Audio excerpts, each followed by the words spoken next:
നമ്മുടെ വീട്ടിൽ ഖുർആൻ ഓതാത്തൊരു ദിവസം ഉണ്ടാകാൻ പാടില്ല. ഖുർആൻ ഓതുന്ന ഒരു വീടാണെങ്കിൽ ആ വീട്ടിൽ 4 നന്മകൾ ആ വീട്ടിലുണ്ടാവും. ഒന്ന്, ആ വീട്ടിൽ തുരുതുരാ മലക്കുകൾ ഇറങ്ങി വരും.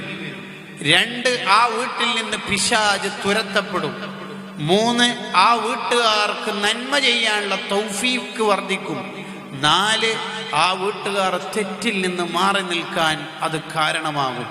അബൂ ഹുറൈറ റളിയല്ലാഹു അൻഹു പറയുന്നത് കാണാം, ഖുർആൻ ഓതുന്ന ആളുടെ വായിൽ നിന്ന് വരുന്ന ഉമിനീരിന് നരകത്തിലുള്ള തീ കെടുത്താനുള്ള ശക്തിയുണ്ട്. ലോകത്തെ മുഴുവൻ ഫയർഫോഴ്സിലെ വെള്ളം ഉപയോഗിച്ചാലും നരകത്തിലെ തീ കെടൂല. നരകത്തിലെ തീ കെടുത്തിക്കളയാൻ ശക്തിയുള്ള 2 കാര്യം: ഒന്ന്, അള്ളാഹുവിനെ ഭയപ്പെട്ടിട്ട് കരയുന്ന കണ്ണുനീർ. 2, ഖുർആൻ ഓതുമ്പോൾ അയാളുടെ വായിലുള്ള ഉമിനീർ. നമ്മുടെ വീട്ടിൽ ഖുർആൻ ഓതാത്തൊരു ദിവസം ഉണ്ടാകാൻ പാടില്ല. ഖുർആൻ ഓതുന്ന ഒരു വീടാണെങ്കിൽ ആ വീട്ടിൽ 4 നന്മകൾ ആ വീട്ടിലുണ്ടാവും. ഒന്ന്, ആ വീട്ടിൽ തുരുതുരാ മലക്കുകൾ ഇറങ്ങി വരും. 2, ആ വീട്ടിൽ നിന്ന് പിശാച് തുരത്തപ്പെടും. 3, ആ വീട്ടുകാർക്ക് നന്മ ചെയ്യാനുള്ള തൗഫീഖ് വർദ്ധിക്കും.